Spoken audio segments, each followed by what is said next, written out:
오늘 말씀은 에베소서 말씀의 마지막 결론입니다. 오늘로서 이제 에베소서 말씀이 끝납니다. 무려 19번, 19번째 마지막 이 말씀이에요. 어떻게 보면 그냥 간단한 내용이에요. 보통 사도 바울이 편지를 쓸 때마다 마지막 인사, 끝인사로 이제 마무리를 하는데, 그런데 오늘 이 말씀이 그냥 단순히 끝인사 정도가 아니라고 하는 것을 묵상하는 가운데 깨닫게 되었습니다. 여기에 주님의 놀라우신 메시지가 담겨져 있어요. 마지막 때를 살고 있는 성도들을 향해서, 교회를 향해서 하나님이 주시는 메시지가 여기 담겨져 있다는 거예요. 자, 에베소서 말씀 6장까지 된 아주 짧은 말씀인데, 여러분이 에베소 말씀이 로마서 말씀을 압축하고 요약한 하나님의 구원의 마스터 플랜을 잘 설명해 준 책입니다. 여러분 한번 기억을 되살려 봤으면 좋겠습니다. 성부 하나님께서 창세전에 우리를 예정 가운데 선택해 주셔서 하나님의 흠없는 자녀를 삼으시고자 했다, 이것을 말씀합니다. 그 다음에 두 번째로 성자 예수 그리스도께서 이 구원을 위해서 자신의 몸을 십자가에 드림으로 그 거룩한 피로 우리의 모든 죄를 대속해 주셨다, 이걸 말씀해 주고 있습니다. 세 번째로 그 예수 그리스도를 믿는 성도가 그 구원이 완성되어지는 그날까지 성령이 도장을 찍어서 인을 치셔서 그 구원을 완성해 주신다. 이것이 에베소서의 말씀이에요. 여러분, 저와 여러분들이 구원을 받았다고 해요. 예수를 믿는다고 합니다. 구원받은 하나님 백성으로 산다고 합니다. 그런데 정말 정확하게 무엇이 구원인지, 어떻게 구원이 이루어지는지, 그 구원받은 성도들의 어떠한 삶을 살아야 되는지, 이것에 대해서 에베소 말씀이 정확하게 말씀해 주고 있어요. 근데 이 에베소서의 중요한 또 주제 중에 하나는 그저 단순히 우리가 예수 믿고 구원받고 천국 간다, 구원받는다, 이것으로 끝나지 않는다는 거예요. 하나님께서는 예수 그리스도를 통해서 만물을 통일시키시기를 원하신다. 그래서 그 통일시키기를 위해서 예수님이 만물 위에 있는 교회의 머리가 되어주신다. 그래서 예수 그리스도를 통해서 만물을 주님이 통치하고 다스리시는 하나님의 나라가 이루어지게 하셨다고 말씀해 주고 있습니다. 아주 중요한 개념입니다.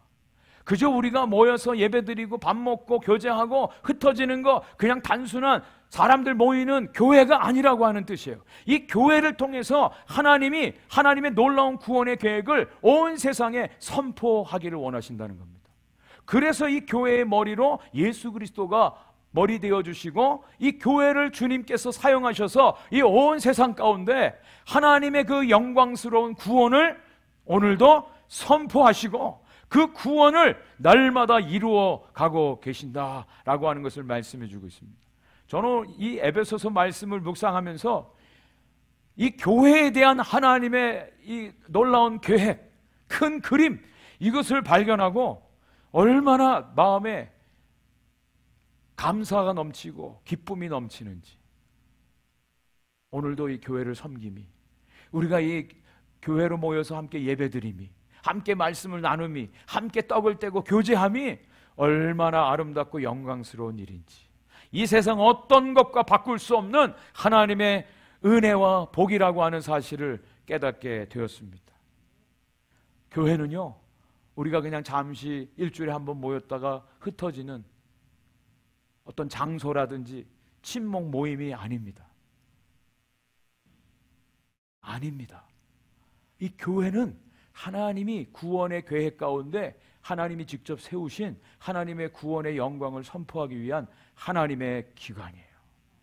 하나님의 놀라운 역사가 이 교회 가운데 있습니다.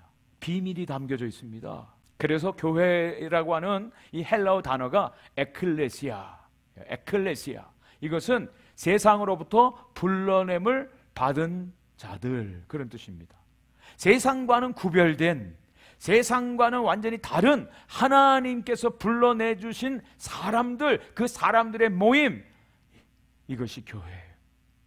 저는 우리 오픈도 교회 성도님들이 이 교회의 의미를 분명히 아시고 교회를 소중히 여기고 교회를 사랑하고 이 교회를 통해서 하나님이 어떻게 역사하시는가를 여러분들이 눈으로 목도하시고 그 증인이 다 될 수 있기를 간절히 축복합니다. 첫 번째, 이 교회는요, 주님 안에서 하나된 공동체다. 하나된 공동체다라고 하는 겁니다. 오늘 본문 21절과 22절을 다시 한번 보겠습니다. 나의 사정 곧 내가 무엇을 하는지 너희에게도 알리려 하노니 사랑을 받은 형제요 주 안에서 진실한 일꾼인 두기고가 모든 일을 너희에게 알리리라. 우리 사정을 알리고 또 너희 마음을 위로하기 위하여 내가 특별히 그를 너희에게 보내었노라. 그냥 마지막 보편적인 인사 같아요. 그런데 여기 아주 중요한 의미가 담겨져 있습니다. 저와 여러분들은 출신 성분이 다릅니다. 고향이 달라요. 자라온 배경이 다릅니다. 학교도 다르고요. 그리고 지금 하시는 일도 다르고 취미도 다르고 성향도 다르고 혈액형도 다르고 다 달라요. 그런데 저와 여러분들이 함께 모여서 하나님을 예배한대요. 보통 세상의 모임들은 같은 고향 사람들, 취미가 같은 사람들, 좀 뭔가 잘 통하는 사람들, 이런 사람들끼리 어울리고 모여서 자기들이 원하는 것들을 합니다. 세상의 모임이에요. 그런데 교회는 그렇지 않습니다. 다양한 사람들이 모이는 곳이에요. 전혀 하나 될 수 없는 것 같은 별개의 사람들, 모습이 다른 분들이 모여서 하나 되어지는 것이 교회다. 여기에 하나님의 놀라운 신비의 능력이 있습니다. 그래서 성경은 교회를 그리스도의 몸이라고 말합니다. 그리스도의 몸, 유기체죠. 이 다양한 지체를 가진 몸인데 그 몸의 생명은 하나일까요? 두 개일까요? 세 개일까요? 생명은 하나입니다. 생명은 하나래요. 한 생명 안에서 모인 지체들의 그 몸, 이것이 교회예요. 만약에 우리의 몸에 두 개의 생명이 있다든지 두 개 내지 세 개의 정체성이 있다 그러면 그것을 가리켜서 심리학 또 정신과 병원에서는 정신분열증 환자라고 얘기합니다. 정말 그 사람에게는 한 정체성, 한 생명 하나가 존재해야 돼요. 그래서 성경은 우리 교회가 그리스도를 머리로 그리스도의 생명을 가진 한 주님을 섬기는 한 생명을 가진 유기체, 그리스도의 몸이라고 말씀해 주고 있어요. 그 유기체의 생명력 가장 중요한 것은 하나됨입니다. 여러분, 우리 몸에 이제 나이가 들어가면서 자꾸 아픈 데가 많이 생겨요. 이 몸이 아프다라고 하는 것은 뭐예요? 이 몸의 어떤 밸런스가 깨어지는 겁니다. 우리 몸 안에 있는 메커니즘이 깨어지는 거예요.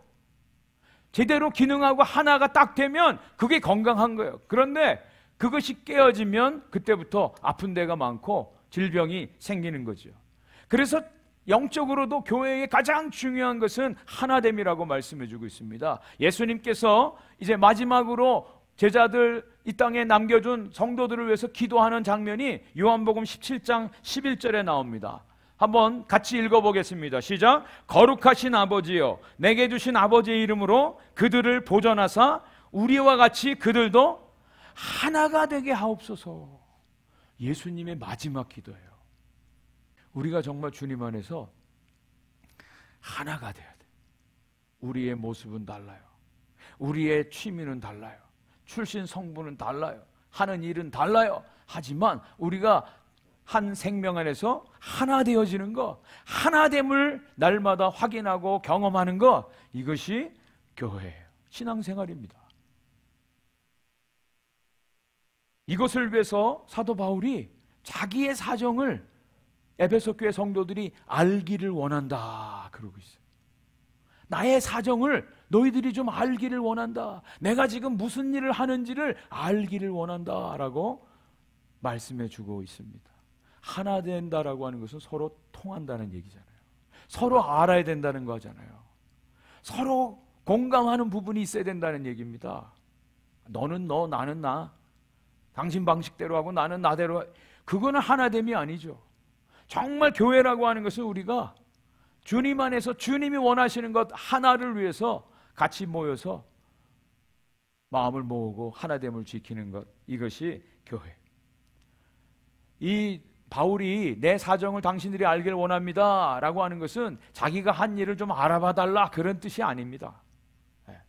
나를 좀 인정해 달라 그런 뜻이 아니에요.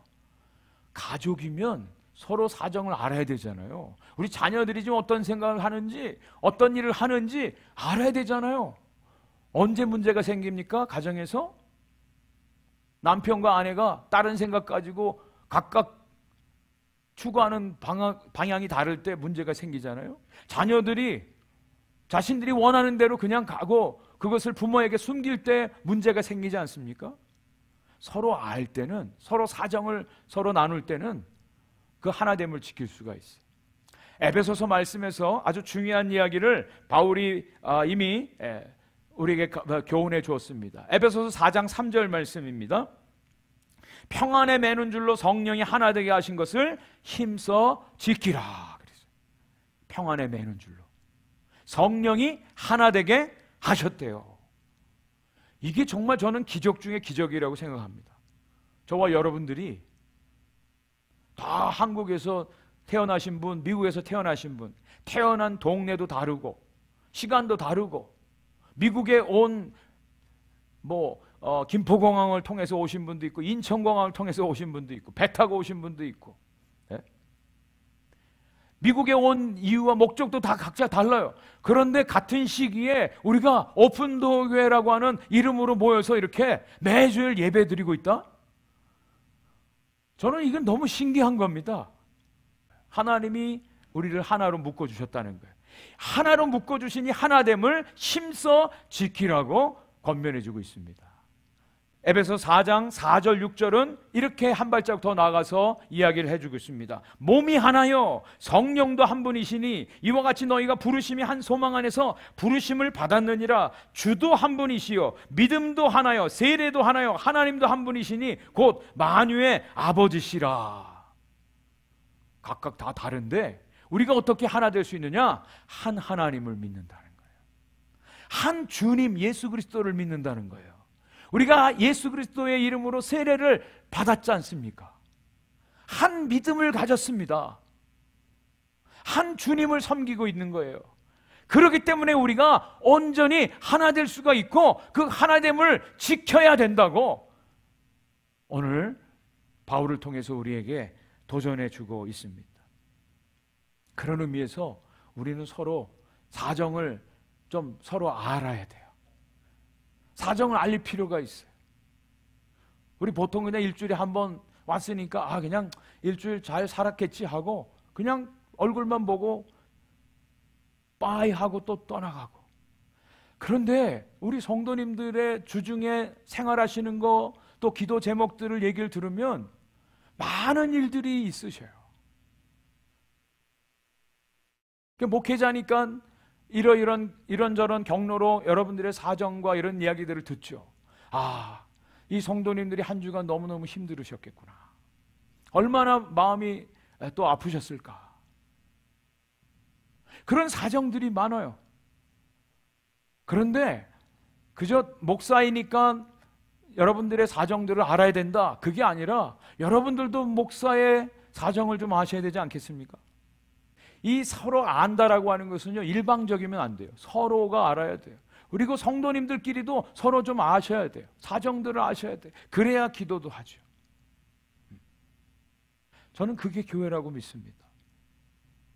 그게 교회예요. 바울이 자기는 지금 감옥에 갇혀 있는 상태예요. 그 자기가 지금 있는 사정을 에베소 교회 성도들이 알기를 원하고 그리고 그들을 위로하고 싶다라고 얘기합니다. 지금 누가 누구를 위로해야 됩니까? 성도들이 감옥에 갇혀 있는 바울을 위로해야 하는 상황이에요. 그런데 바울이 그들의 사정을 알고 그들을 위로해 주고 싶다고 얘기를 하는 거예요. 여러분, 사정을 아는 것은요, 일방적이면 안 돼요. 저 사람이 내 사정을 알고 그냥 나를 위해서 기도만 해주면 되지. 거기에 문제가 생겨요. 서로 알아야 돼요. 서로 같이 사정들을 알고 돌아봐주고 관심을 가지고 배려해주고 베풀고 도와주는, 그것이 진정한 하나됨의 공동체의 모습입니다. 바울이 그의 생애 마지막으로 예루살렘을 방문하기 전에 밀레도라고 하는 곳에서 에베소 교회 장로들을 초청해서 마지막으로 작별 인사하는 장면이 사도행전 20장에 나옵니다. 이렇게 되어 있습니다. 아시아에 들어온 첫날부터 지금까지 내가 항상 여러분 가운데서 어떻게 행하였는지를 여러분도 아는 바니 곧 모든 겸손과 눈물이며 유대인의 관계로 말미암아 당한 시험을 참고 주를 섬긴 것과 유익한 것은 무엇이든지 공중 앞에서나 각 집에서나 거리낌 없이 여러분에게 전하여 가르치고. 바울이 에베소에 있을 때 2년 동안 두란노 성원에서 가르치고 그곳에 가서 이 복음 전하고 사역을 했는데 첫날부터 당신들이 내가 어떻게 했는지 당신들이 다 알고 있습니다. 내가 눈물과 겸손으로 당신을 섬겼고 모든 유대인들의 간계와 대적들을 물리치기 위해서 내가 힘써 싸웠고 그리고 좋은 것은 어디에 있든지 다 나눠줬습니다. 자기를 나타내고 자랑하기 위해서 이야기하는 게 아니에요. 정말 양심에 의해서 있는 그대로를 고백하는 거죠. 그 모든 것을 두기고라고 하는 사람을 통해서 이제 에베소 교회 성도들에게 알리기를 바라는 거예요. 저는 우리 교회가 이제 서로 좀 서로를 사정을 좀 알고 그리고 도울 수 있는 방법이 있으면 돕고 또 같이 만나서 식사도 하시고 교제하시고 서로 나눔이 있는 그런 하나된 공동체가 되기를 간절히 원해요. 지난주에 우리 로마서 말씀의 첫 번째 말씀이 그런 내용이 있었어요. 바울이 로마에 방문하기를 바랍니다. 왜 방문하기를 원하느냐? 피차 안위를 받기 위해서, 서로 위로하고 위로받기를 위해서 내가 방문하기를 원합니다. 그런 내용을 쓰고 있어요. 그래서 적용 사항이 이번 한 주간 우리 성도들에게 카톡을 보내겠다, 전화라도 하겠다. 우리가 일주일에 한 번 만나는데 뭐 얼굴 붉힐 게 뭐가 있어요? 서로 위해서 서로 같이 기도하고 같이 하나 되고 함께 섬기고 함께 이 믿음의 어려운 이 광야를 지나가는 거, 이것이 성도의 신앙생활이에요. 교회를 하나님께서 허락해 주신 목적입니다. 저는 오늘 이 말씀이 우리 교회를 향해서 하나님께서 주시는 메시지라고 분명히 받아들이고 이것을 감사함으로 받습니다. 사정을 서로 나누십시오. 사정을 나누십시오. 서로 아셔야 돼. 그리고 함께 기도하는 우리 오픈도어 교회가 됐으면 좋겠어요. 자, 그런데 여기 중요한 것이 있습니다. 이 사정을 알리기 위해서 바울이 두기고라고 하는 사람을 그들에게 보낸다라고 말합니다. 여기 두기고라고 하는 사람이 나와요. 두기고라고 하는 이름의 뜻은 행운이라고 하는 뜻입니다. 이 사람은 아시아 출신으로 로마에 살고 있는데 그가 정말 행운아예요. 왜 어떤 의미에서 행운하냐? 그는 아시아에서 태어났고 로마에 살지만 두기고는 예수님을 믿게 되었어요. 그거만큼 행운은 어디 있겠습니까? 두기고가 예수님을 알게 되었어요. 그리고 바울을 만나서 바울과 함께합니다. 바울이 이 편지를 에베소에 전달하기 위해서 두기고를 보냅니다. 그뿐만 아니라 그레데라고 하는 곳에 보내서 그곳에서 사역하고 있는 디도를 니고볼리로 보내고 그 그레데에서 대신 목회를 하도록 두기고에게 부탁을 하기도 해요. 그리고 사도 바울이 엄청난 액수의 헌금을 예루살렘에 전달하기 위해서 가는데 이 두기고라고 하는 사람도 같이 동행을 합니다.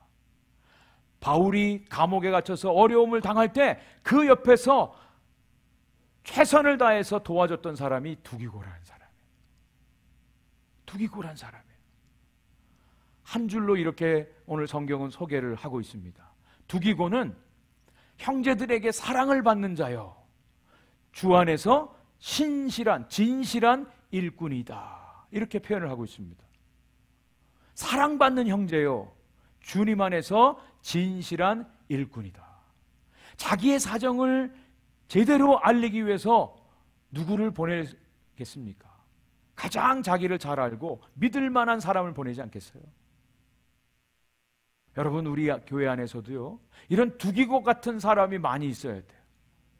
사정을 서로 나눠줄 수 있는 바로 전달할 수 있는, 그리고 그걸 가지고 함께 기도할 수 있는 이 두기고 같은 사람이 있어야 돼요. 두기고에게 두 가지 특징이 있다고 말씀드렸습니다. 첫째, 형제들에게 사랑을 받는 자다. 사랑을 받는 자다. 우리 주위에 있는 사람들을 보면 그런 분들이 있어요. 아, 저분은 사랑받을 만해. 사랑받는 행동을 해. 그렇게 말하는 사람들이 있어요. 근데 보면 정말 사랑받을 만하게 행동을 하더라고요. 그 우리 아이들을 보면서 여러분 부모님들 그런 얘기 하지 않습니까? 아, 저 아이들은 사랑받을 만한 아이 같아. 근데 성도들 가운데도 그래요. 정말 사랑받는 그런 성도님들이 계셔요. 근데 여러분, 그것이 성격에 의해서 그런 것이 아닙니다. 성격 때문에 그 사람이 사랑받는 게 아니에요. 여기서 사랑을 받는 형제라고 하는 뜻은 진정으로 주님의 사랑을 받은 사람이에요. 경험한 사람이에요. 주님의 사랑을 경험한 사람은 그 사랑을 다른 사람들에게도 또 전달해 줍니다. 우리가 하나님의 자녀라고 얘기해요. 하나님은 사랑이십니다. 저와 여러분들이 정말 하나님의 사랑의 자녀가 되었다라고 하는 것은 우리 안에 하나님의 사랑의 DNA가 있어야 돼요. 그것을 가르쳐주는 말씀이 요한 1서의 말씀이죠. 성격에 따라서 그 사람이 사랑받고 사랑받지 못하고 그거 아닙니다. 분명하게 우리가 주 안에서 주님의 온전한 사랑을 우리가 경험했다면 그 사랑이 반드시 다른 사람들에게 흘러가게 되어 있어요. 저는 우리 오픈도어교회 성도님들이 다 주님의 사랑에 충만하고 주님의 사랑을 날마다 경험할 수 있기를 축복합니다. 그리고 그 사랑을 좀 나눠주십시오. 베풀어 주십시오. 흘러보내 주십시오. 사랑받는 형제요 자매로 두기고 같은 사람이에요. 두 번째, 이 사람은 주 안에서 진실한 일꾼이다. 피스토스, 디아코노스, 앤 큐리오 이렇게 되어 있어요. 여기 피스토스라고 하는 이 단어, 진실하다라고 하는 이 단어는 자기 자신에 대해서는 진실한 거예요. 다른 사람에 대해서는 성실한 모습으로 나타나요. 하나님께 대해서는 충성으로 나타나게 되어 있어요. 마태복음 25장에 달란트 비유에서 2달란트, 5달란트 남긴 자에게 주님께서 그렇게 칭찬하셨어요. 잘했다, 착하고 충성된 종아. 여기 충성된 종아하고 이 진실하다라고 하는 피스토스라고 하는 이 단어가 같은 단어예요. 주님 안에서 사사로이 자기 마음이 갈리고 자기 원함과 자기 뜻대로 하는 것이 아니라 주님이 주신 그 명령에 따라서 온전하게 한 마음으로 주님을 섬긴 사람을 충성된 일꾼, 충성된 종이라고 말합니다. 마음이 갈려지지 않은 걸 얘기해요. 우리 보통 어떤 사람하고 이제 대화를 하지 않습니까? 그러면 그 대화를 다른 사람에게 알려줘야 돼요? 그러면 그냥 들은 대로 알려줘야 되는데 거기에 꼭 자기의 생각을 집어넣는다든지 자기가 임의로 뺀다든지 그러면 진짜 사정을 제대로 전달이 안 되고 왜곡되어져서 전달될 때가 얼마나 많이 있어요. 근데 여기 나오는 두기고라고 하는 이 사람은 왜 바울이 이 사람을 보내서 자기의 사정을 알게 했느냐? 이 사람은 정말 충성된 사람이에요. 더하거나 빼지 않고 있는 그대로를 그대로 전달해 줄 수 있는 사람이라는 거예요. 이것이 바로 중보자의 모습이에요. 중간에서 양쪽에 있는 사람들을 서로 연결시켜 주는 사람이에요. 교회 안에는 이런 사람들이 필요해요. 어떤 내가 들은 것을 가십으로 삼아서 다른 사람한테 전해주고 이간질시키고 관계를 깨트리는 것이 아니라 정말 있는 그대로를 전달해서 함께 기도할 수 있도록 하는 사람이죠. 우리 교회도 보면요, 처음 오신 분들은 자기 사정을 다 얘기를 잘 안 하시죠. 근데 이제 어느 정도 시간이 지나면 편해지면 자기의 사정들을 얘기하잖아요. 자기의 있는 것, 자기의 환경들을 그대로 얘기를 해요. 그것을 듣는 사람들은 그 있는 그대로를 목사님이나 또 다른 사람들에게도 전할 수 있어야죠. 그것을 가십화하고 그거를 만들어서 어떤 다른 이야기를 해서는 절대 안 되죠. 있는 그대로를 받아들이고 있는 그대로를 함께 나누는 그것이 바로 이 두기고 같은 사람이에요. 두기고 같은 사람. 서로를 살피고요. 서로에게 관심을 가져주고 서로를 사랑해주고 함께 기도해줄 수 있는 진정한 믿음의 하나된 공동체, 이 두기고 같은 삶이 우리 오픈도어 교회 모든 성도님들 가운데 있어지기를 간절히 바라요. 이런 분들이 많이 있어야 돼요. 이런 분들이 많이 있어야 돼요. 자, 오늘 이제 말씀의 결론입니다. 마지막으로 이 공동체를 위해서 바울이 축복하는 장면이 여기 나옵니다. 23절과 24절 말씀입니다. 같이 한번 읽어보겠습니다. 23절, 24절 시작. 아버지 하나님과 주 예수 그리스도께로부터 평안과 믿음을 겸한 사랑이 형제들에게 있을지어다. 우리 주 예수 그리스도를 변함없이 사랑하는 모든 자에게 은혜가 있을지어다. 네. 아버지 하나님과 주 예수 그리스도로부터 우리에게 주시는 세 가지 복이 있어요. 이것이 오늘 우리 교회에게 꼭 필요한 겁니다. 주님을 믿는 성도들에게 꼭 필요한, 개인적으로나 공동체 안에 꼭 필요한 세 가지의 축복이 여기 있어요. 첫 번째, 평안입니다. 평안, 샬롬. 이것은 히브리인들이, 이스라엘 사람들이 만나고 헤어질 때마다 샬롬 인사를 하는데 그냥 주고받는 인사 정도가 아니라 여기에 나오는 평안이라고 하는 것은 하나님 아버지로부터 하나님께서 주시는 하늘의 평안을 얘기해요. 이 평안이 진짜 성도들에게 주시는 하나님의 축복 중에 축복입니다. 예수를 믿는 성도들에게 가장 하나님이 주시는 축복 중에 축복은 평안이에요. 평안, 마음의 평안이에요.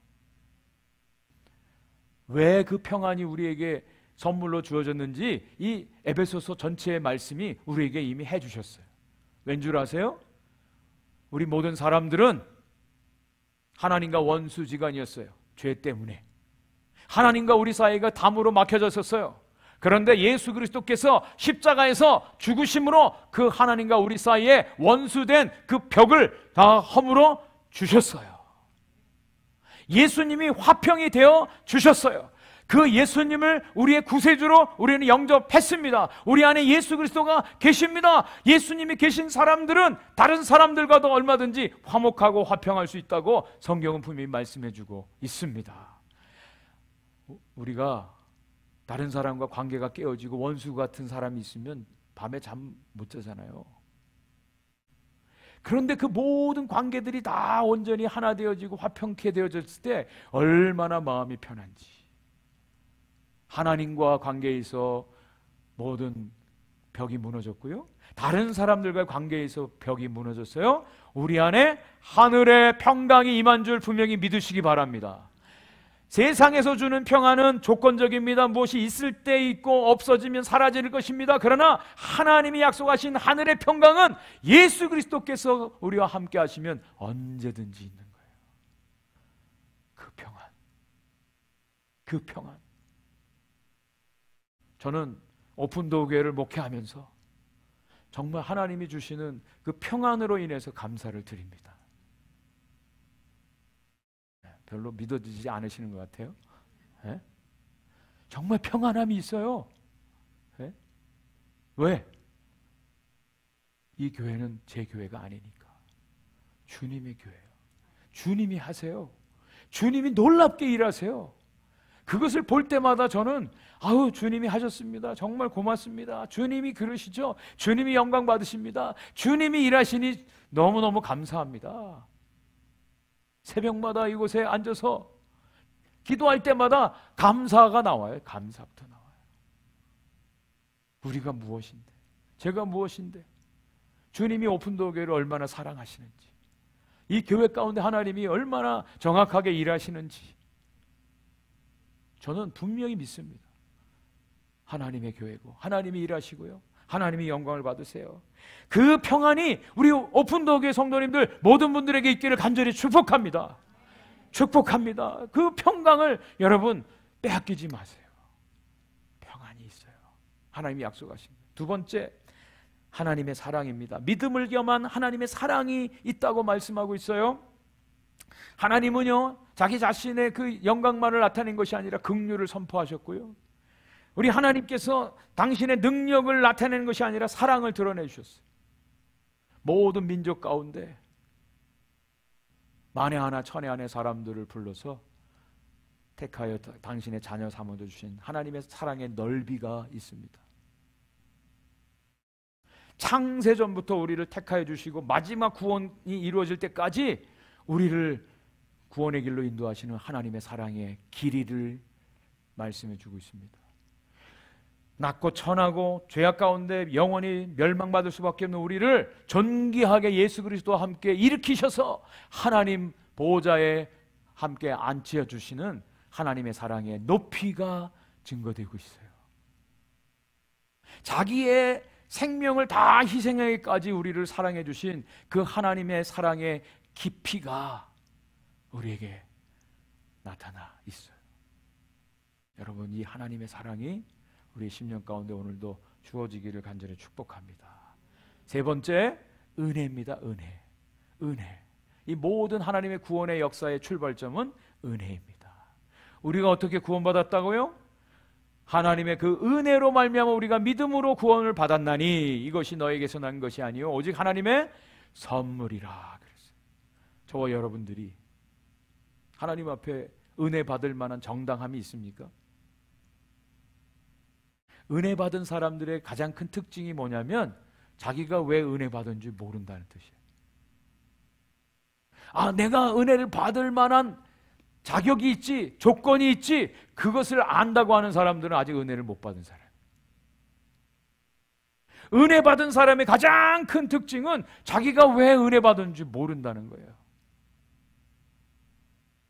하나님의 은혜는요, 우리의 생각을 초월합니다. 우리의 환경을 초월합니다. 은혜라고 하는 뜻을 아시죠? 받을 수 없는, 받을 만한 자격이 없음에도 불구하고 하나님 일방적으로 주시는 하나님의 일방적인 호의와 사랑. 그리고 두 번째, 하나님이 그 은혜를 주셔야만 되는 어떠한 책임과 의무가 없음에도 불구하고 하나님이 거저 주시는 사랑. 그것이 은혜예요. 이 은혜가 우리에게 주어집니다. 그런데 어떤 사람에게 이 은혜가 주어지는가? 오늘 본문은 이렇게 이야기를 해주고 있습니다.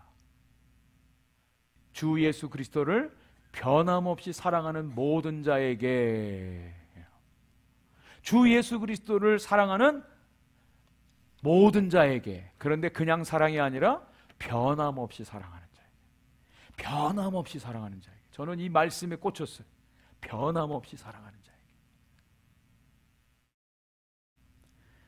이 변함없다라고 하는 이 단어는요, 썩지 않는, 또 불멸해, 그런 뜻이에요.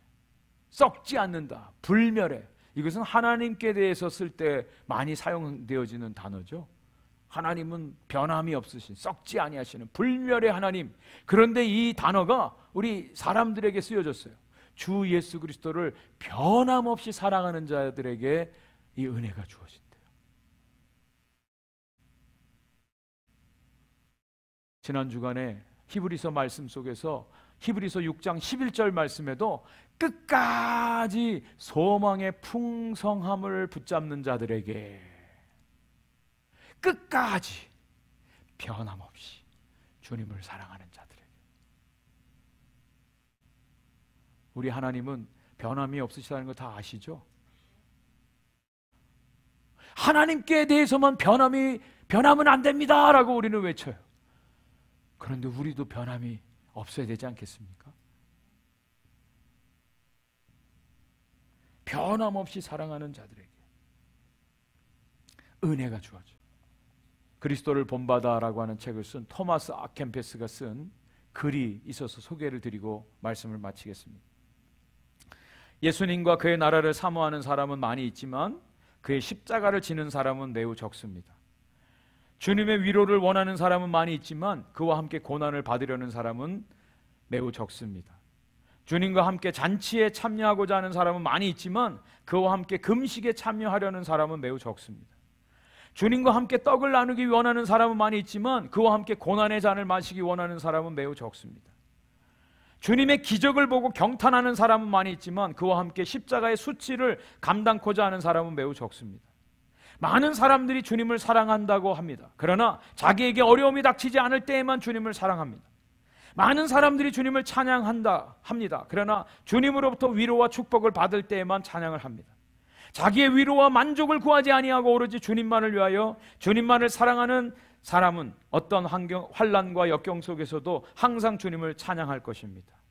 이러한 사람들은 비록 주님으로부터 아무런 축복을 받지 못할지라도 변함없이 주님을 찬양하며 감사할 것입니다. 이처럼 순수하게 주님을 사랑하는 사람은 얼마나 아름다울까요? 아무런 보상도 바라지 않고 오로지 주님만을 사랑하고 섬기는 사람을 과연 어디서 찾을 수 있을까요? 오픈도어교회에서 찾을 수 있기를 간절히 바랍니다.